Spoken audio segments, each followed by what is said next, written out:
அஸ்ஸலாமு அலைக்கும் வரஹ்மத்துல்லாஹி வபரகாத்துஹு. அல்ஹம்துலில்லாஹி ரப்பில் ஆலமீன். வஸ்ஸலாத்து வஸ்ஸலாமு அலா ரசூலில்லாஹி வ ஆலிஹி வ ஸஹ்பிஹி அஜ்மஈன். வமன் தபிஅஹு வ தாஅஹு பித்தீனி இலா யௌமித்தீன். கண்ணியத்திற்கும் பெருமதிப்பிற்கும் உரிய எல்லாம் வல்ல அல்லாஹுவின் நல்லடியார்களே,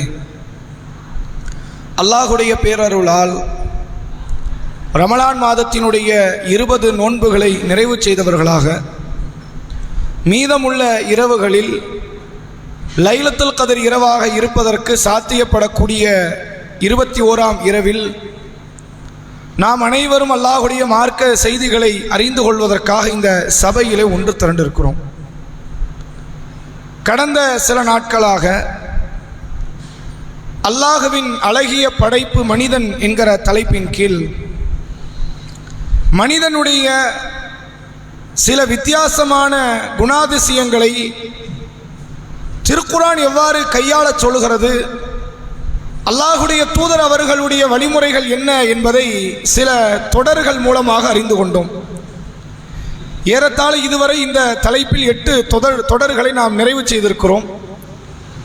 அதில் நம்ம பார்த்த காரியங்கள் எதுவெல்லாம் பார்த்திருக்கிறோம் என்றால், மனிதன் பலகீனமானவனாக படைக்கப்பட்டிருக்கிறான், மனிதன் பதற்றக்காரனாக இருக்கிறான், மனிதன் அவசரக்காரனாக இருக்கிறான், மனிதன் பெரும் வாதம் செய்யக்கூடியவனாக இருக்கிறான். அதே நேரத்தில் ஆதமுடைய மக்கள் பேராசைப்படக்கூடிய இடத்தில் இருக்கிறார்கள். பெண்கள் விலா எலும்பிலே படைக்கப்பட்டிருக்கிறார்கள். அவர்கள் சில காரியங்களில் ஆண்களை விட்டும் தனிச்சையாக செயல்படக்கூடிய இடத்தில் இருப்பார்கள் என்று ஏறத்தாழ ஒரு 8 தொடர்கள் நாம் பார்த்திருக்கிறோம். இந்த பண்பெல்லாம் மனிதர்கள்ட்ட இருக்குது. ஆனால் நம்ம இந்த பண்பெல்லாம் பார்க்கும்போது கூடுதலாக நம்ம நினைவுபடுத்தியது என்னென்னா, ஒவ்வொரு பண்புமே நபிமார்கள்ட்ட இருந்ததையும் பார்த்தோம். இப்போ அவசரப்பட்டார்கள் நபி மூசா அலைஹிஸ்ஸலாம் என்று பார்த்தோம். வாதம் புரிவது என்பது மூசா நபி ஆதம் நபிட்டே வாதம் புரிஞ்சாங்க என்பதை பார்த்தோம். பலகீனம் என்பது மனிதர்கள்ட்ட இருந்தது, நபிமார்கள்ட்ட இருந்தது என்பதை பார்த்தோம். இப்படி இந்த பண்புகள் எல்லோருமே எல்லா நபர்கள்ட்டையும் உண்டு, நபிமார்கள்ட்டையும் உண்டு என்று பார்த்தோம். அப்போ நபிமார்கள்ட்ட இந்த பண்பு இருக்கிறது என்றால் என்ன அர்த்தம்னு கேட்டால், இது மாறாதுன்னு அர்த்தம். நபிமார்கள்ட்ட இந்த பண்பு வந்து என்ன அர்த்தம்? அது மாறாது. அது என்னதான் நம்ம கட்டுப்பாடோடு இருந்தாலும் இதுவரை பார்த்த அந்த பண்புகள் அது வெளிப்பட்டு கொண்டே தான் இருக்கும். பதற்றக்காரனாகவோ அல்லது பலகீனமானவனாகவோ அல்லது வாதம் புரியக்கூடியவனாகவோ இந்த மனிதன் எப்போதும் இருப்பான். ஏன் நபிமார்கள்ட்ட இந்த பண்பு இருந்துச்சு என்று இஸ்லாம் சொல்லுகிறது. இன்ஷா அல்லாஹ் அடுத்த ஒரு 9 நாட்கள் நாம் பார்க்கக்கூடிய இதே மனிதன் என்கிற தலைப்பில் இருக்கக்கூடாத பண்புகள், மிக மோசமான கெட்ட பண்புகள் இருக்கிறது. அது நபிமார்கள்ட்ட கிடையாது. அந்த பண்பு யாருக்கிட்ட உண்டு என்றால், சாமானியர்களாக இறை மார்க்கத்தைக்கு கட்டுப்பட வேண்டிய இடத்தில் உள்ள நம்மிடத்தில் இருக்கக்கூடிய பண்புகள். அது எப்படிப்பட்ட நிலையை உருவாக்கும் என்றால், இம்மையில மட்டும் அது பாதிப்பை தராது. இப்போ வாதம் புரியக்கூடியவனாக இருக்கிறது இம்மையில தான் பாதிப்பு, பதற்றக்காரனாக இருக்கிறது இம்மையில பாதிப்பு, பலகீனமானவனாக இருப்பது இம்மையில பாதிப்பு. இன்றிலிருந்து நம்ம பார்க்க போற அடுத்தடுத்த பண்புகள் மறுமையில் சேர்த்து பாதிப்பு. அது ஒரு பெரிய பிரச்சனையை மறுமையில பூதாகரமாக அதை உருவாக்கிவிடும் என்பதனால் அது மாதிரியான பண்புகளை, குணாதிசயங்களை இன்ஷா அல்லாஹ் இன்றைய தினத்திலிருந்து நாம் பார்க்க இருக்கிறோம். அதில் முதலாவதாக நாம் பார்க்க போற இன்றைய தினத்தினுடைய பண்பு என்னவென்றால், இந்த நன்றி உணர்வு என்பது இருக்கிறது. யாரேனும் ஒரு உதவி செய்தால், ஒரு விதமான நமக்கு அன்பளிப்பை செய்தால், நமக்கு ஏதேனும் ஒரு வகையில் ஒருவர் உதவியாக உறுதுணையாக இருப்பார்களேயானால் நன்றி செலுத்துவது, நன்றி உணர்வோடு நடப்பது என்பது மனிதர்கள்ட்ட இருக்க வேண்டிய ஒரு பண்பு. ஆனால் அல்லாஹ் திருக்குர்ஆனிலே பல இடத்தில் சொல்லுகிறான், மனிதன்ட்ட இந்த பண்பு இல்லைங்கிறோம். பெரும்பான்மையான மனிதர்கள் நன்றி கெட்ட உணர்வோடு தான், நன்றி உணர்வு அற்றவர்களாகத்தான் வாழ்கிறார்கள் என்பதை குர்ஆன் எப்படி சொல்லுகிறது என்பதை நம்ம பார்க்க இருக்கிறோம். அதில் முதலாவதாக இந்த நன்றி உணர்வு வரக்கூடாதுங்கிறதுக்கு ஒருத்தன் திட்டமிட்டானோ. ஆதம் அலைஹிஸ்ஸலாம் அவர்கள் படைக்கப்பட்ட நேரம் திருக்குர்ஆனில் சூரா அல் ஆராஃபிலே நீங்கள் பார்க்கலாம். அல்லாஹ் ரப்புல் ஆலமீன் ஷைத்தானை விரட்டுகிறான். நீ போ, கிளம்பு. ஃபஹபித் மின்ஹா ஃபமா யகூனு லக அன் ததகப்பர ஃபீஹா ஃபக்ருஜ் இன்னக மினஸ் சாகிரின். இங்கிருந்து நீங்கள் இறங்கி விடுங்கள், நீங்கள் பெருமை அடிப்பது உங்களுக்கு தகுதியாகாது, சிறுமைப்பட்டவர்களாக இருங்கன்னு சொல்லி அல்லாஹ் அனுப்புறான். அப்ப அந்த இப்லீஸ் அல்லாஹ் கிட்ட கேட்கிறான், அந்திரினி இலா யௌமி யுபாஸுன். யா அல்லாஹ், திருப்பி எழுப்பப்படுகிற அந்த கியாமத்து நாள் வரை எனக்கு நீ அவகாசம் தரமாட்டியா அப்படின்னு கேட்கிறான். அல்லாஹ் என்ன பண்றான், இன்னக்க மினல் முந்தரீன், உனக்கு நான் என்ன பண்ணிடுறேன், அவகாசம் கொடுக்கிறேன், நீ என்ன பண்ணணும் பண்ணிக்க. அவன் சொல்லுகிறான், சும்மல ஆத்தி என்னகும் மின் பைனி ஐதீஹிம் வமின் கல்ஃபிஹிம் வஅன் ஐமானிஹிம் வஅன் ஷமாயிலிஹிம் வலா தஜிது அக்ஸரஹும் ஷாக்கிரீன். நான் இந்த மனிதனுடைய முன்னால் செல்வேன், அவன் பின்னால் செல்வேன், அவன் வலப்புறம் இடப்புறம் செல்வேன், உங்களுடைய நேரிய பாதையிலே அமர்ந்து கொள்வேன். இவர்களில் அதிகமானவர்களை யா அல்லாஹ் நன்றி உணர்வு உள்ளவர்களாக நீ பார்க்க மாட்ட. இந்த மனிதர்கள் எப்படி இருப்பாங்க, நன்றி கட்டவர்களாக மாற்றுவதுதான் என் வேலை. நான் அதுக்கு தான் போறேன், வேற எந்த நோக்கமும் கிடையாது. இவன் நான் நன்றி இல்லாதவன் நீ முடிவுபடுத்திட்ட, இவனும் நன்றி இல்லாதவன் ஆக்கிரம் பாரு என்று அல்லாஹ்விடத்தில் கோரிக்கை மூலமாக அதை பெற்றுக்கொண்டு மனிதனை நன்றி உணர்வு அற்றவனாக மாற்றுவதற்காகத்தான் இப்லீஸ் இந்த உலகத்தில் களமாடி இருக்கிறான். அவனுக்கு வட்டி வாங்க வைக்கணுங்கிறது நோக்கம் கிடையாது, மது அருந்த வைக்கணும், விபச்சாரம் செய்ய வைக்கணுங்கிறது நோக்கம் கிடையாது. அல்லாஹ் கிட்ட நீ நன்றி கட்டவன் பேரை மறுபடியும் வாங்கிட்டா எனக்கு போதும். அதற்காகத்தான் மிகப்பெரிய ஒரு இலக்கோடு லட்சியத்தோடு இந்த உலகத்திலே மனிதர்களை வழிகெடுப்பதற்காக வேண்டி அவன் களமாடி கொண்டு இருக்கிறான் என்பதை நம்மால் பார்க்க முடிகிறது. திருக்குர்ஆனிலே நீங்கள் பார்க்கலாம், மனிதன் நன்றி கட்டவன் என்பதை மட்டுமே அல்ல பட்டியலிடக்கூடிய வசனம் 17வது அத்தியாயம், இன்றைக்கு ஓதப்பட்ட அத்தியாயம் 67வது வசனம். அல்லாஹ் சொல்கிறான், வைதா மஸ்ஸக்கும் துர்ரு ஃபில் பஹர், கடலிலே இந்த மனிதர்களுக்கு ஏதேனும் ஒரு பாதிப்பு ஏற்பட்டால் தல்லமன் ததஊன இல்லா ஈயாகு, அல்லாஹ்வை விட்டுட்டு யாரையெல்லாம் அவன் கூப்பிட்டானோ அவனெல்லாம் விட்டுறான், அல்லாஹ்வை மட்டும் இவன் அழைக்கிறான். ஃபலம்மா நஜ்ஜாக்கும் இலல் பர், இவனை நாம் கரையிலே கொண்டு வந்து சேர்த்தால் ஆரல்தும், இவன் புறக்கணித்து விடுகிறான். வகானல் இன்சானு கஃபூரா, மனிதன் பெரும் நன்றி கட்டவனாக இருக்கிறான் என்று அல்லாஹ் சொல்கிறான். அதே போன்று சூரா ஹஜ் என்கிற 22வது அத்தியாயம் 66வது வசனம் அல்லாஹ் சொல்கிறான், ஓ இன்னா இதா அதக்கனல் இன்சான் மின்னா ரஹ்மத்தன் ஃபரீஹ் பிஹா, இந்த மனிதன் இருக்கிறானே இவனுக்கு நாம் ஒரு அருளை கொடுத்தால் அவன் மகிழ்ச்சி அடைகிறான். ஓ இன் துஸிபுகும் ஸய்யாத்தும் பிமா கத்தமத் ஐதீஹிம், இவன் கையால் ஏற்பட்ட ஒரு பாதிப்பு இவனுக்கு ஒரு பிரச்சனை தருமையானால் ஃபஇன்னல் இன்சான கஃபூரா, மனிதன் நன்றி கட்டவனாக இருக்கிறான் என்று அல்லாஹ் சொல்லக்கூடியதை பார்க்க முடிகிறது. அது 42வது அத்தியாயம் 48வது வசனம். 22, 66 அல்லாஹ் சொல்ற, வஹுவல்லதி அஹ்யாக்கும் சும்ம யுமீத்துக்கும் சும்ம யுஹ்யீக்கும், இந்த மனிதனை நாம் உயிர்ப்பித்தோம், இவனை நாம் மௌத்தாக்குகிறோம், இவனை நாம் மீண்டும் உயிர்ப்பிப்போம். இன்னல் இன்சான லகஃபூரா, மனிதன் எப்படி இருக்கு, கஃபூர், அவன் மனிதன் நன்றி கட்டவனாக இருக்கிறான் என்று அல்லாஹ் சொல்கிறான். அதே போன்று 43வது அத்தியாயம் 15வது வசனம் அல்லாஹ் சொல்கிறான், வஜாலு லஹு மின் இபாதிஹி ஜுஸ்அன், மனிதர்களிலே ஒரு கூட்டத்தை அல்லாஹ்வுக்கு இவர்கள் பிள்ளைகளாக ஆக்குகிறார்கள்.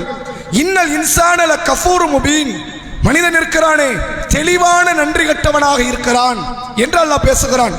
அதே போன்று 10வது அத்தியாயம் 60வது வசனம் அல்லாஹ் சொல்கிறான் பாருங்கள், இன்னல்லாஹ லது ஃபதுலின் அலல் அலன்னாஸ், மனிதர்களுக்கு அல்லாஹ் பெரும் அருளை வழங்குகிறான். வலாக்கின் அக்ஸர லா யஷ்குரூன், ஆனால் இந்த மனிதர்களில் பெரும்பான்மையானவர்கள் நன்றி கட்டவர்களாக இருக்கிறார்கள். அதே போன்று சூரா அன்கபூத் 27வது அத்தியாயம் 73வது வசனம் அல்லாஹ் சொல்கிறான், வ இன்ன ரப்பக்க லது ஃபதுலின் அலன்னாஸ், மனிதர்களுக்கு அல்லாஹ் பேரருளை தருகிறான். வலாக்கின் அக்ஸரஹும் லா யஷ்குரூன், மனிதர்களில் அதிகமானவர்கள் நன்றி கட்டவர்களாக இருக்கிறார்கள் என்று இத்தனை வசனங்கள் எதை பத்தி பேசுது, மனிதன் நன்றி கட்டவன், அவன் அப்படித்தான் இருக்கிறான், அப்படியே மாறிட்டான், ஷைத்தானுக்கு கட்டுப்பட்டவனை போன்று நன்றி உணர்வு அற்றவனாக இருக்கிறான் என்று திருக்குர்ஆனில் மனிதனுடைய நன்றி உணர்வை குறித்து மட்டுமே இத்தனை பல வசனங்களை பேசுக. இது அல்லாமல் இருக்கிறது. நம்ம நேரத்தின் அருமையை கருதி சில வசனங்களோடு நம்ம நிறுத்திக் கொள்கிறோம். இப்ப இப்படிப்பட்ட நிலையில் இருக்கக்கூடிய இந்த மனிதன் அல்லாஹ் ரப்புல் ஆலமீன் தாவூத் அலைஹிஸ்ஸலாம் குடும்பத்தை பற்றி திருக்குர்ஆன்ல சொல்றான். தாவூத் அலைஹிஸ்ஸலாம் இருக்கிறாங்களே, அவர் ஒரு இறை தூதர், அவருடைய மகன் சுலைமான் அலைஹிஸ்ஸலாம் ஒரு இறை தூதர். தாவூத் அலைஹிஸ்ஸலாமுக்கு அல்லாஹ் பெரிய அருளை கொடுத்தான். என்னெல்லாம் கொடுத்தான், பறவைகளை கட்டுப்பட வைத்தான், மலைகளை கட்டுப்பட வைத்தான், இரும்பை லேசாக்கி எல்லாம் கொடுக்கிறான். இரும்பு கடினமான பொருள், தாவூத் நபிக்கு அது லேசான பொருள். இரும்பை கொடுக்கிறார், அதை கொண்டு அவர் வியாபாரம் செய்கிறார், தொழிலை நடத்துகிறார், அதனால் எவ்வளவோ பல காரியங்களை செய்து கொள்கிறார். அப்ப அல்லாஹ் சொல்கிறான், தாவூதுக்கு மட்டுமில்ல, சுலைமானுக்கு கொடுத்தோம். ஜின்னை வசப்படுத்தி கொடுத்தோம். பெரிய பெரிய படைகளை, நகர்த்த முடியாத கொப்பரைகளை எல்லாம் நகர்த்துவதற்காக ஜின்களை நாம் கொடுத்தோம் என்று சொல்லிவிட்டு அல்லாஹ் சொல்கிறான், யஅமலு ஆல தாவூத் ஷுக்ரன். தாவூதுடைய குடும்பத்தார்களே, நீங்கள் அல்லாஹ்வுக்கு அதிகம் நன்றி செலுத்துங்கள். யாரெல்லாம்? தாவூத் நபி, அவருடைய குடும்பத்தார், அவர் பிள்ளை சுலைமான் நபி, அவருடைய குடும்பத்தார். நீங்கள் அனைவரும் அல்லாஹ்வுக்கு அதிகம் நன்றி செலுத்துங்கள். வ கலீலும் மின் இபாதிய ஷக்கூர்.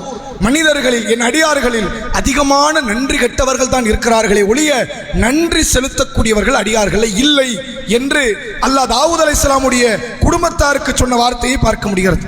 அதே போன்று திருக்குர்ஆன்ல நாம் அனைவருக்குமே பரிச்சயமான ஒரு அத்தியாயம் அபஸவத்த வல்லா என்று வரக்கூடிய 80வது அத்தியாயம். அல்லாஹ் அப்படி அடுக்கிறான்.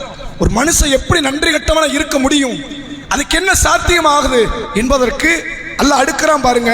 80வது அத்தியாயம் 17வது வசனத்திலிருந்து 32வது வசனம் வரை அல்லாஹ் சொல்கிறான், குத்திலல் இன்சான், இந்த மனிதன் நாசமாக போய்விட்டான், அழிந்து விட்டான். மா அக்ஃபரா, இவன் எவ்வளவு பெரிய நன்றி கெட்டவன் தெரியுமாங்கிறான். அல்லாஹ் ஆரம்பிக்கிறான், இந்த மனிதன் சபிக்கப்பட்டு விட்டான், நாசமாகி விட்டான். இவன் எவ்வளவு பெரிய நன்றி கெட்டவன் தெரியுமா? மின் ஐயி ஷையின் ஹலகா, இவன் அல்லாஹ் எதில இருந்து படைத்தான்? மின் நுத்ஃபா, அட அற்ப துளியில் இருந்து நீ படைக்கப்பட்டாய். ஹலகஹு ஃபகத்தரா, உன்னை படைத்தான், உன்னை நிர்ணயம் செய்தான். சும்ம சபீல யஸ்ஸரா, உன் பாதையை அவன் லேசுபடுத்தினான். சும்ம அமாத்தஹு ஃபஅக்பரா, உன்னை மௌத்தாக்கினான், உன்னை கபரிலே கொண்டு வந்து சேர்த்தான். சும்ம இதா ஷா அன்ஷரா, பிறகு அவன் நாடுகிற நேரத்தில் உன்னை அவன் உயிர்ப்பிக்கிறான். கல்லா லம்மா யக்திமா ஆமரா ஃபல் யந்துரில் இன்சான மா இலா தஆமிஹி, மனிதன் தன்னுடைய உணவின் பக்கம் பார்க்கட்டும். அண்ணா சபபனல் மா சப்பா, வானத்திலிருந்து தண்ணீரை நாம இறக்குறோம். சும்ம ஷக்கக்னல் அர்த ஷக்கா, பூமியை நாம பிளந்தோம். சும்ம அடுத்து சொல்கிறான், ஃபஅம்பத்னா ஃபீஹா ஹப்பா வ இனப வ கல்பா வ ஸைத்தூன வ நக்லா வ ஹதாயிக குல்பா வ ஃபாகிஹத வ அப்பா மதா அல்லக்கும் வலி அன்னாமிக்கும். அல்லாஹ் சொல்கிறான், தண்ணி நீ கொண்டு வந்தியாங்கிறான், பூமியை நீ பிளந்தியா, செடியை, தாவரத்தை, தானியத்தை, பேரிச்சம் பழத்தை, அதே போன்று இன்னும் எத்தனையோ பல தோட்ட துறவுகளை, ஒளிவ மரத்தை, இதையெல்லாம் நீ கொண்டு வந்தே, நான் கொண்டு வந்தனா? நீ அதுல பயன்பெறிய? நீ மட்டுமில்ல, உன் கால்நடையும் சேர்த்து அதுல பயன்பெறுதே. நீ எப்படிப்பா நன்றி கட்டவனாக மாறினாய் என்று அல்லாஹ் ரப்புல் ஆலமீன் தான் கொடுத்த அருளை எல்லாம் நினைவுபடுத்துறான். எல்லாத்தையும் சொல்லிட்டான். உன்னை படைச்சேன், எப்படி படைச்சேன்? இந்திரியத்திலிருந்து படைச்சேன். இந்திரியம் எப்படி இருக்கும்? அது அற்பத்துளி. உன்னை செம்மைப்படுத்துறதுனா இப்படி அழகா கண்ணு, மூக்கு, வாய், உனக்கு தலை, உடம்பு, கை, காலு அமைச்சது நாங்கிறான். உன்னை ஒரு நாள் மௌத்தாவேன் ஆக்குவேன். உனக்கு நான் பாதையை தந்தேன், உன்னை கபரிலே அனுப்புகிறேன், உன்னை எழுப்புகிறேன், உனக்கு உணவை கொடுத்தேன், எல்லாத்தையும் கொடுத்தேன். எப்படிடா நீ நன்றி கட்டவனாக இருக்கிறாய் என்று அல்லாஹ் ரப்புல் ஆலமீன் மனித சமுதாயத்தை பார்த்து இப்படி பேசுவதை நம்மால் பார்க்க முடிகிறது. உண்மையில் இதை விட ஒரு பெரிய நன்றி கெட்ட ஒரு தன்மை இருக்காதுல்ல. மற்றவர்கள்லாம் நீங்க உலகத்தில் பார்க்கலாம், மனிதர்கள் மற்ற மனிதர்கள்ட்ட நன்றி உணர்வு எதிர்பார்க்கிறாங்க. எப்படி எதிர்பார்க்கிறாங்க? உனக்கு நான் தானே கடன் கொடுத்தேன், நீ பாதிக்கப்பட்ட போது வேலை கொடுத்தேன், உனக்கு நான் உணவு கொடுத்தேன், உனக்கு நான் உடை கொடுத்தேன், வேற என்ன கொடுக்க முடியும் மனிதன்ட்ட? அப்படிப்பட்ட நிலையில ஒரு மனிதன் இன்னொரு மனிதனுக்கு கொடுத்துட்டு எவ்வளவு நன்றி உணர்வு எதிர்பார்க்கிறோம். அல்லாஹ் சொல்றான், மொத்தத்தையும் நான் தானப்பா கொடுத்தேங்கிறோம். உனக்கு எது இல்லை, எது இருந்துச்சு வந்துட்ட, எல்லாத்தையும் நான் தானே கொடுத்தேன். ஹல்லா அலல் இன்சானி ஹீனும் மினத் தஹர் லம் யகுன் ஷையம் மதுக்கூரா. குறிப்பிட்டு சொல்ல முடியுமா? உன்னை நான் பிறப்பதற்கு முன்பு உங்களுக்கு வயசு 40 வைங்க, 50 வயசுக்கு முன்னாடி எங்க இருந்தீங்க? உங்களுக்கு 70 வைங்க, 80 வயசுக்கு முன்னாடி எங்க இருந்தீங்க? ஒரு பேச்சுக்கு 100-150 வருஷத்துக்கு முன்னாடி நம்மள எங்க இருந்தோம்? அல்லாஹ் சொல்றான், குறிப்பிட்டு சொல்ல முடியுமா? நான் ஃபேனா இருந்தேன், நான் ஒரு பில்டிங்கா இருந்தேன், மரமா இருந்தேன்னு சொல்ல முடியுமா? எந்த ஒரு குறிப்பிட்டு சொல்ல முடியாத இடத்துல இருந்து அல்லாஹ் உன்னை ஒரு உருவமாக, ஒரு உயிராக உண்டாக்கி இருக்கிறான் என்று நம்மை பார்த்து அல்லாஹ் கேட்கிறான். அது மட்டுமல்ல, அல்லாஹ் இந்த நன்றி உணர்வை இழந்ததுக்காக ஒரு பிராணியோட நம்மளை ஒப்பிட்டு பேசுறான். அல்லாஹ் எப்படி பண்றான்? மனுஷன் ஒரு பிராணி வளர்க்குறான், அந்த பிராணி இவனுக்கு எவ்வளவு சேவகம் பண்ணுது தெரியுமா? நான் இவனை வளர்க்கிறேன், இவன் எப்படி நன்றி கட்டவனா இருக்கிறான் தெரியுமா? நம்ம அனைவருக்குமே தெரிந்த பிரபலியமான ஒரு அத்தியாயம், 100வது அத்தியாயம் சூரா ஆதியாத். தொடர்ச்சியா அல்லாஹ் பேசுறான் பாருங்க. ஒல் ஆதியாத்தி தபஹா, மூச்சு வைத்து ஒரு பிராணி ஓடுது. அந்த பிராணி பேரை சொல்லவே இல்லை குர்ஆன்ல. அல்லாஹ் நாயை பத்தி பேசுறான், மாட்டை பத்தி பேசுறான், ஒட்டகத்தை பத்தி பேசுறான். இது ஒரு பிராணியை பத்தி சொல்ற, என்ன பேருன்னு சொல்லல. ஆனா அந்த பிராணியுடைய தன்மையை நமக்கு அந்த பேரை உணர்த்துது. அல்லாஹ் சொல்றான் பாருங்க, உள்ள ஆதியாத்தி லபஹா, மூச்சிறைத்து ஒரு பிராணி ஓடுது. யாருக்காக ஓடுது? உனக்காக ஓடுது. ஃபல் மூரியாத்தி கதஹா, ஓடும் போது நெருப்பு பொறிகளை கிளப்பிட்டு ஓடுது. எல்லா பிராணியும் அப்படி ஓடாதுல்ல, அல்லாஹ் அப்படியே ஒவ்வொரு பிராணியா கழட்டி விடுறான். இது என்ன பிராணிங்கிறத சொல்லாமல் சொல்லி கொண்டிருக்கிறான். ஒரு பிராணி இருக்கிறது, மூச்சு இறைத்து ஓடுது. எப்படி ஓடுது? அது ஓடும் போது அதனுடைய கால் குழம்புல இருந்து தீப்பொறி வருது. அவ்வளவு வேகம், கடுமையான வேகத்தில் போகுது. எப்போ போகுது தெரியுமா? ஃபல் முகீராத்தி சுபஹா, சுபுக நேரத்தில் போகுது. எந்த பிராணியா போகுமா? நாய் படு தூங்கும், பூனை தூங்கும், நீ வளர்க்கிற ஆடு மாடு ஒட்டகம் தூங்கும். ஆனா நீ வச்சிருக்கிற ஒரு பிராணி இருக்குது, அதை சுபுக நேரத்தில் அனுப்பு. அது காலை சாயங்காலம் பார்க்காது, தூங்குற நேரம் பார்க்காது. நீ போட்ட ஒருவேளை உணவுக்காக சுபுக நேரத்தில் கூப்பிட்டா கூட அது ரெடியா நிற்கும். சொல்லிட்டல்ல சொல்றான், அது ஓடும் போது படைகளுக்கு மத்தியில் ஊடுருவி செல்லுதுங்கிறான்.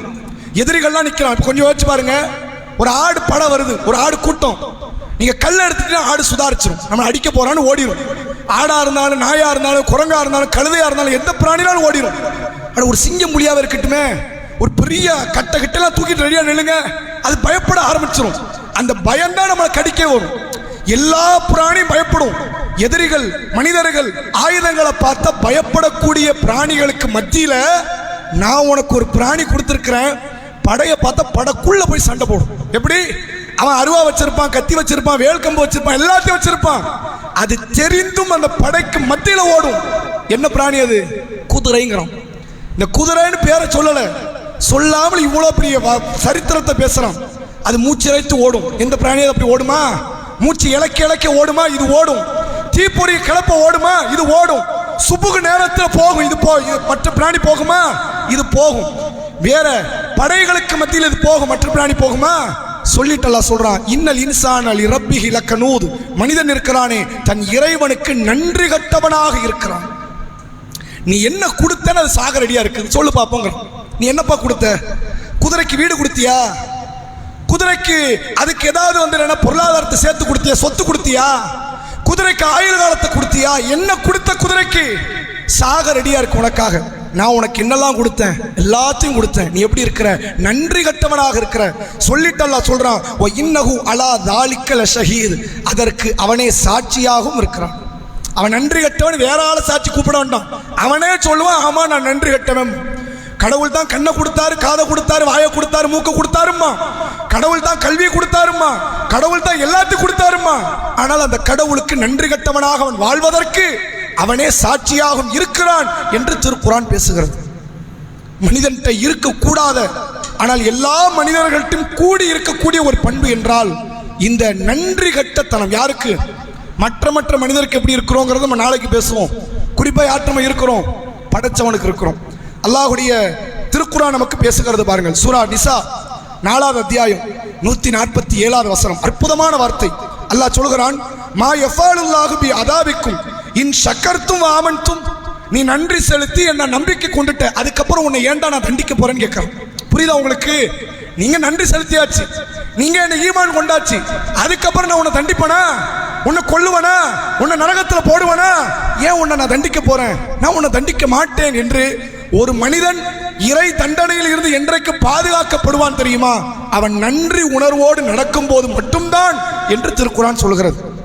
அதே போன்று 2வது அத்தியாயம் 152வது வசனம் அல்லாஹ் சொல்றான்.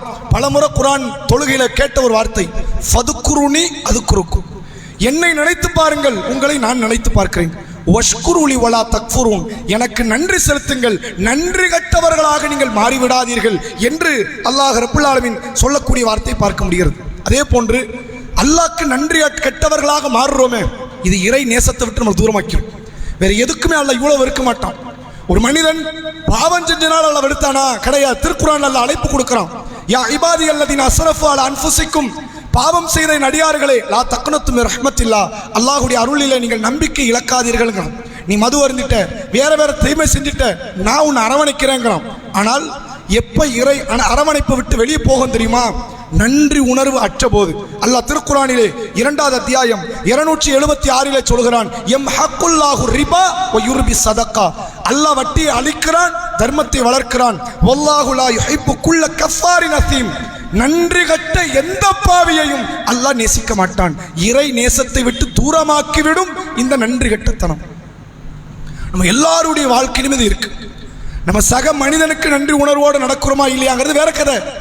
ஆனால் எல்லாருக்கும் தெரியும், படைத்தவனுக்கு நாம் அதிக நேரம் நன்றி கட்டவர்களாகத்தான் வாழ்கிறோம். ரொம்ப சொற்ப நேரம் கூட நன்றி உணர்வோடு நடப்பது கிடையாது. அல்லாஹ்வுடைய தூதர் அவர்கள் ஒரு துஆ ஒன்று சொல்லி கொடுத்தாங்க. யாருக்கு சொன்னாங்க அப்படின்னா, முஆது பின் ஜபல் ரலியல்லாஹு அவர்கள் யமன் தேசத்து ஆளுநராக அனுப்புறாங்க. இந்த முஆது பின் ஜபல் ரசூலுல்லாஹ் காலத்தில் குர்ஆனை நன்கு கற்ற 4 நபர்கள் ஒருத்தர் இந்த முஆது. யார் இந்த முஆது? ரசூலுல்லாஹ் சொல்றாங்க, நீங்க குர்ஆனை கத்துக்கிறதா 4 பேர்ட்ட கத்துக்கங்க. மொத்த சஹாபில 4 பேர். அதுல அபூபக்கர் ரலியல்லாஹு கிடையாது, அதுல உமர் ரலியல்லாஹு கிடையாது, உஸ்மான் ரலியல்லாஹு கிடையாது, அலி ரலியல்லாஹு கிடையாது. அவர்கள் அல்லாத 4 பேர் ரசூலுல்லாஹ் குறிப்பிடுறாங்க. அந்த 4ல் ஒருவர் யார்? முஆது பின் ஜபல் ரலியல்லாஹு அவர்கள். ரசூலுல்லாஹ் அந்த முஆது பின் ஜபலை ஹிஜ்ரி 9 அந்த ஆண்டு நெருக்கத்தில் யமன் தேசத்துக்கு ஆளுநரை அனுப்பி வைக்கிறாங்க. கொண்டு போறாங்க. மதீனா எல்லை வரைக்கும் ரசூலுல்லாஹ் நடந்து வராங்க. முஆது பின் ஜபல் ஒட்டகத்தில் இருக்கிறார். அப்படியே ரசூலுல்லாஹ் மூக்கணாங்கயிறு பிடிச்சிக்கிட்டு இழுத்துக்கிட்டு கடிவாளத்தை பிடித்து கொண்டே கடைசி வரைக்கும் போறாங்க. அப்ப ரசூலுல்லாஹ் சொன்னாங்க, முஆதே அன உஹிப்புக்க, நான் உன்னை நேசிக்கிறேன். உடனே அவரும் பதிலுக்கு சொல்கிறார், யா ரசூலல்லாஹ் அன உஹிப்புக்க, நானும் உங்களை கடுமையா நேசிக்கிறேன். முஆது பின் ஜபல் ரலியல்லாஹு அவங்களை பார்த்து ரசூலுல்லாஹ் சொன்னாங்க, நீங்க திரும்பி வரும்போது ஒருவேளை நான் வஃபாத்தா கூட ஆயிருக்கலாம். எப்படி இருக்கலாம்? நான் மௌத்தா கூட இருக்கலாம். என்ன அடுத்து உங்களால் பார்க்க முடியாமல் போயிடலாம். யமன் தேசம் என்பது தொலை தூரம். நீங்க உங்களை ஒரு பொறுப்புக்கு அனுப்புறேன். நீங்க வரும்போது நீங்க நான் வஃபாத்தா கூட இருக்கலாம். இன்னும் உங்களால் பார்க்க முடியாம கூட போகலாம். ரசூலுல்லாஹ் சொன்ன மாதிரியே முஆது பின் ஜபல் ரலியல்லாஹு அவங்க அடுத்து வரும்போது ரசூலுல்லாஹ் ஹயாத்தா இல்லை, வஃபாத் ஆயிட்டாங்க. அப்ப ரசூலுல்லாஹ் ஒரு வார்த்தையை சொன்னார்கள், முஆதே உன்னை நான் ரொம்ப நேசிக்கிறேன், எனக்கு ரொம்ப பிடிச்ச பையன், ரொம்ப பிடிச்ச பிள்ளை நீ.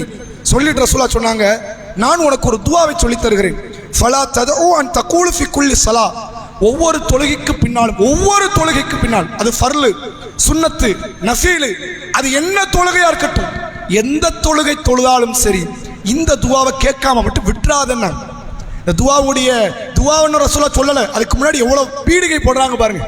நான் நேசித்த நபர் நீ. நான் வேற யாருக்கு இந்த துஆ சொல்லல. யாருக்கு சொல்றேன்? முஆதுக்கு சொல்றேன். இந்த முஆது திரும்பி வரும்போது என்ன பார்க்க முடியாது. அப்ப இது இறுதி வசியத்.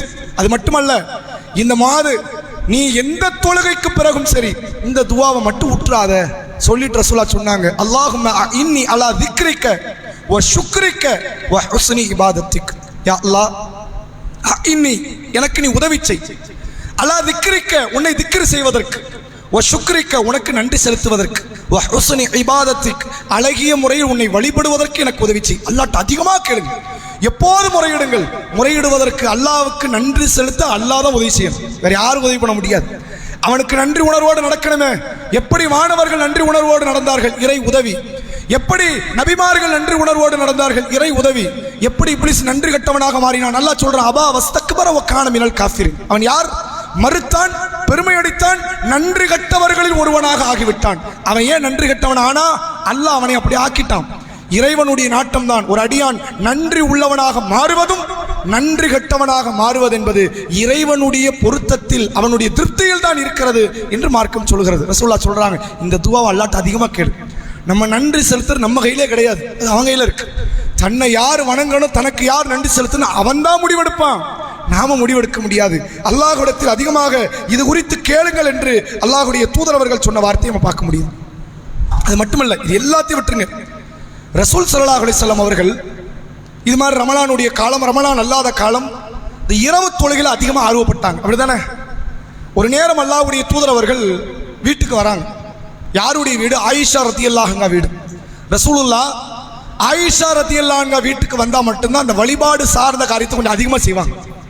யார் வீட்டுக்கு வந்தால் செய்வாங்க? ஜுவைரியா நாயகி வீட்டுக்கோ சஃபியா நாயகி வீட்டுக்கோ போனால் இவ்வளோ இருக்காது. யார் வீட்டில் அதிகம் இருக்கும்? அங்கே அப்படி இருக்கவே இருக்காது. போய் தூங்கிடுவாங்கன்னு நினச்சிடக்கூடாது. அங்கே எல்லாத்துலையும் இருக்கும், இங்கே அதிகமாக இருக்கும். கபர் சியாரத்துக்கு போவாங்க. யார் வீட்டில் இருந்தால் போவாங்க? ஆயிஷா நாயகி வீட்டில் இருந்தால் தான் போவாங்க. அதிகமாக தொழுவாங்க. ஒரு நாள் வராங்க வீட்டுக்கு.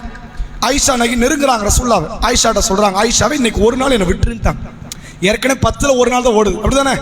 ஆயிஷா நாயகி என்ன மாதம் முழுக்கவா நேரம் கொடுக்குறாங்க? கிடையாது. மாதத்துக்கு 3 நாள் தான் ஆயிஷாவுடைய நாட்கள். ஆயிஷா ரலியல்லாஹு அன்ஹா ரசூலுல்லாஹ் நெருங்க வராங்க. ரசூலுல்லாஹ் சொல்கிறாங்க, ஆயிஷாவை இன்னைக்கு ஒரு நாள் என்னை விட்டு நான் என்ன செய்ய போகிறேன்? அல்லாஹ்வை வழிபட்டவனை நெருங்க போகிறேன்னு சொல்லிட்டு தொழ ஆரம்பிக்கிறாங்க ரசூலுல்லாஹ். இஷா முடிச்சுட்டு வீட்டுக்கு வந்த உடனே ஆயிஷா நாயகி வராங்க, வேண்டாம் இன்னைக்கு விட்டுருங்க, இன்றைக்கு உன்னோட நேரம் செலவழிப்பதற்கு, உன்னோடு பேசுவதற்கு எனக்கு இன்னைக்கு என்ன இல்லை, விருப்பம் இல்லை, ஈடுபாடு இல்லை, நான் அல்லாஹ் கூட நெருங்க போறேன்னு சொல்லி தொழ ஆரம்பிச்சாங்க. எப்போ வரைக்கும்? சுபுடைய பாங்கு வரைக்கும் தொழுதாங்க. எப்பத்திலிருந்து? இஷா முடிச்சுட்டு வீட்டுக்கு வந்து தொழ ஆரம்பிச்சது. தூங்கலை, மனைவி கூட பேசல, ஓய்வெடுக்கல, தொழுதாங்க சுபுகு பாங்கு வரைக்கும் தொழுதாங்க. இது ரமலான் அல்லாத காலம். இது என்ன காலம்? ரமலான் இல்லாத காலம். அன்றைக்கு தான் கால்கள் வீங்க ரசூலா தொழுகிறாங்க. கண்ணீர் வடித ரசூலாக்கு கிராத் ஓதும் போது தாடியெல்லாம் நனைகிற அளவுக்கு ரசூலா அழுது அழுது அந்த தொழுகை நிறைவேற்றுகிறார்கள். தொழுது முடித்தவுடன் கேட்டார்கள், ஆயிஷா ரதியல்லாஹு அன்ஹா, அல்லாஹ்வுடைய தூதரே, உங்களுடைய முந்திய பிந்திய பார்த்து அல்லாஹ் மன்னிச்சிட்டான் தானே, இவ்வளவு சிரமம் வேணுமா? நீங்க ஃபர்லையே தொழலைன்னா கூட கேட்க மாட்டான். ஏன்? அல்லாஹ் மன்னிச்சிட்டானே, இது டிக்ளேர்ல, இறைவன் அந்த குற்றத்தை எடுக்க போறது இல்லையே. ஃபர்லுக்கே கேட்காத போது ஒரு சுன்னத்தை அதை இவ்வளவு கடுமை எடுத்து சிரமம் எடுத்து நீங்க தொழணுமா அப்படின்னு கேட்கிறாங்க. நம்ம எல்லாருமே எப்படி நினைச்சோம்னா, ரசூலுல்லாஹ்வுடைய அந்த நன்மை ஈடுபாடெல்லாம் நன்மையை பெற நம்ம நினைச்சோம். அது ரெண்டாவது காரணம். நன்மையை பெறது ரசூலுல்லாஹ்வுடைய நோக்கமே கிடையாது. சொர்க்கத்தை, அதுவும் ரெண்டாவது காரணம். சொர்க்கம் வேணும், நன்மை வேணும், எல்லாம் ரெண்டாவது. ரசூலுல்லாஹ்வுடைய நோக்கம் என்ன தெரியுமா? நபி அவர்கள் சொன்னார்கள், அஃபலா அகுனு அபுதன் ஷக்கூரா, நான் அல்லாஹ்வுக்கு நன்றி உள்ள அடியான் என்ற பெயரை பெறத்தான் நான் ஆசைப்படுகிறேன். எனக்கு நோக்கமே அது. அல்லாஹ் என்ன மௌத்தாக்கும் போது எப்படி ஆக்கணும்? நன்றி உள்ள அடியார்ப்பா இந்த முஹம்மது என்று என் உயிரெடுக்கணும். நான் அந்த பேருக்காகத்தான் இங்க தொழுகிறேன். அல்லாஹ் அந்த ஒரு வார்த்தை வாங்கிட மாட்டேனா? மறுமை நாளில் சொர்க்கத்தை எத்தனையோ கோடிக்கணக்கான சொர்க்கவாசிகள் அலங்கரிக்க இருக்கிறார்கள். எல்லாரும் நன்றி உள்ளவர்கள் கிடையாது. என்ன அர்த்தம்? நன்றி உள்ளவர்களை மட்டும்தான் உள்ள ஏற்றுவாங்கிறது கிடையாது. நன்றி கட்டவர்களையும் அல்ல தண்டித்தோ மன்னித்தோ உள்ள ஏற்றுவான். ஆனால் அப்படி 100ல் ஒரு நபரை நான் போக விரும்பல. 10ஓட 11 அத்தோட நான் ஒன்னா இருக்க நான் விரும்பல. நான் எப்படி இருக்கணும்? என் இறைவனுக்கு நன்றி உள்ள அடியானாக நான் இருக்க விரும்புகிறேன். அந்த பேர் எனக்கு கிடைக்காதா? அதுக்குத்தான் இவ்வளவு போராட்டங்கிறான். கால்கள் வீங்க ஏன் நிக்கிறேன், ஏன் கண்ணீர் வடித்து தாடி நனைய அழுகிறேன், எதற்காக இப்படி ஒரு நாள் இரவு முழுவதும் தொழுது கொண்டிருக்கிறேன், என் வாழ்நாள் முழுவதும் வழிபாடு வழிபாடு என்று வழிபாட்டை நெருங்குவதற்கு என்ன காரணம்?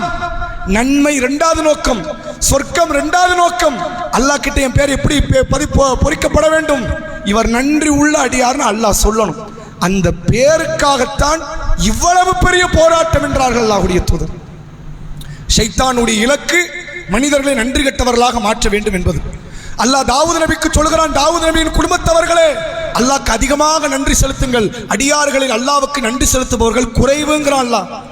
ரசூலுல்லாஹ் முஆத் பின் ஜபல் ரலியல்லாஹு அன்ஹு அவர்களை அழைத்து சொன்னார்கள், அல்லாஹ் கிட்ட அவனை நன்றி செலுத்துவதற்கு அவன்கிட்டயே துஆ செய்யுங்க, ஒவ்வொரு தொழுகைக்கு பிறகும் கேளுங்க நாங்க ரசூலுல்லாஹ். அந்த தூதர் சொல்கிறார்கள், நான் அதிகமாக நன்றி உள்ள அடியானாக இருப்பதற்குத்தான் இந்த துன்யாவில் நான் போராடி கொண்டே இருக்கிறேன் என்றார்கள் நபி அவர்கள். நன்றி எவ்வளவு முக்கியம் தெரியுமா? உண்மையில் அல்லாஹ்வுக்கு நன்றி செலுத்துவதால் கிடைக்கிற கூலி இருக்குதே, நீங்க வேற எதை செஞ்சா அதை அடைய முடியாது. நன்றி உணர்வோடு நடப்பது. அதனால தான் ரசூலுல்லாஹ் சொன்னாங்க, நீங்க பார்க்கலாம், இறை திருப்தி பெறதுக்கு பெரிய பெரிய காரியத்தை பண்ணணும், அப்படிதானே? பெரிய பெரிய அமல்களை செஞ்சாதான் இறை திருப்தி கிடைக்கும். ஆனா ரசூலுல்லாஹ் சொன்னாங்க, சின்ன காரியத்தில் கிடைக்கும். நான் ஒரு அடியார் சாப்பிடுகிறார், பசி எடுக்குது, சாப்பிடுறார், சாப்பிட்டு முடிச்சு என்ன சொல்லணும்? அல்ஹம்துலில்லாஹ், அவ்வளவுதானே? தாகம் எடுக்குது, குடிச்சிட்டு என்ன சொல்லணும்? அல்ஹம்துலில்லாஹ். இந்த அல்ஹம்துலில்லாஹ்ங்கிற ஒரு வார்த்தை அல்லாஹ் திருப்திப்படுறான்னு நாங்க சொல்லுவோம். ஏன்? என்ன அல்ஹம்துலில்லாஹ் 1000 பேர் காப்பாற்றப்பட்டுட்டாங்களா? 1000 பேருக்கு ஒரு ரத்தம் கொடுத்தாரா? 1000 வீடு கட்டி கொடுத்தாரா? 1000 ஏழையை காப்பாத்திட்டாரா? இது எதுவுமே நடக்கல. அல்ஹம்துலில்லாஹ்னு ஒரு வார்த்தை. ஆனால் அந்த உணவுக்கு தண்ணீருக்கு அவர் அல்லாஹ்க்கு நன்றி செலுத்துகிறார். நன்றி செலுத்தியதனால் அற்ப வார்த்தை, சின்ன வார்த்தைங்க, ஒரு வேர்டுங்க, அது ஒண்ணுமே இல்லை. அது என்ன பெரிய தொழுகையா? மணிக்கணக்கில் என்று தொழக்கூடிய தொழுகையா அது அல்ஹம்துலில்லாஹ்ங்கிறது? அல்லது அல்லாஹ்வுடைய பாதையில போய் உயிரை கொடுக்கிற தியாகமா அது அல்ஹம்துலில்லாஹ்ங்கிறது? ஒண்ணுமே இல்லை.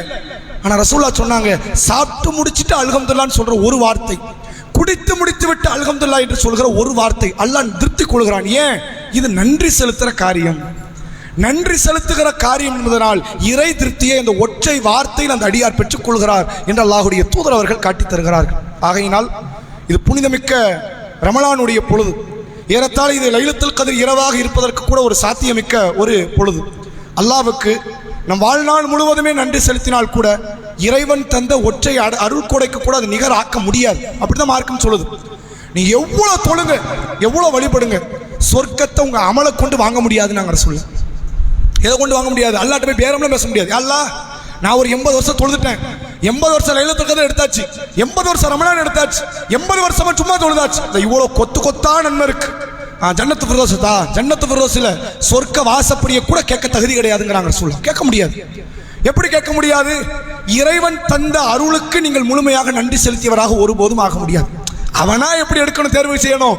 சரி போனா போட்டு பரவாயில்ல, இத்தனை பேர்ல நீங்க என்ன பண்ணிருக்கீங்க, கொஞ்சம் கூடுதலா தொழுதுருக்கீங்கன்னு அவன் கொடுக்கிற பட்டம் தானே தவிர ஒரு காலம் இறைவனுடைய அருளுக்கு எந்த அடியாரும் நன்றி செலுத்த முடியாது. அல்லாஹ் சொல்கிறான், அல்லாஹ்வுடைய அருளை நீங்கள் எண்ணி பார்த்தால் லா துஹ்ஸூஹா, உங்களால் எண்ண முடியாது, எண்ணியே முடிக்க முடியாது. அதுக்கு எப்படி நன்றி செலுத்த முடியும்? அல்லாஹ் கண்ணை கொடுத்தான், காதை கொடுத்தான், மூக்கை கொடுத்தான், எண்ணுங்களேன். மவுத் வரைக்கும் நீங்க எண்ணிக்கிட்டே இருக்கலாம். எண்ணி முடிக்கவே முடியாத அருளுக்கு நன்றி செலுத்த முடியுமா? சாத்தியமே படாது. இறைவனுக்கு நன்றி செலுத்தியதனால், அதன் காரணத்தினால் ஒரு அடியாருக்கு சொர்க்கம் இல்லை. அவன் போடுற மேற்கொண்ட அருள் தான் அந்த சொர்க்கம். நான் அவன் எவ்வளவு கொடுத்துட்டான், எக்ஸ்ட்ரா சொர்க்கத்தையும் கொடுக்குறான். அப்படி புரிஞ்சுக்கங்க. என்ன நினைக்க கூடாது, நான் தொழுதுனால தான் சொர்க்கம், அதனால தான் அல்லாஹ் நமக்கு தந்தா சொர்க்கம் நினைக்காத என்று அல்லாஹ்வுடைய தூதர் அவர்கள் சொன்னார்கள். நீங்கள் எவ்வளவு வழிபட்டாலும் இறைவனுக்கான நன்றி உணர்வோடு உள்ள அடியார்களாக நாம் ஆவது ஆகப்பெரிய கஷ்டமான ஒரு காரியம். ரசூல் அதுக்கு தான் துடிச்சாங்க.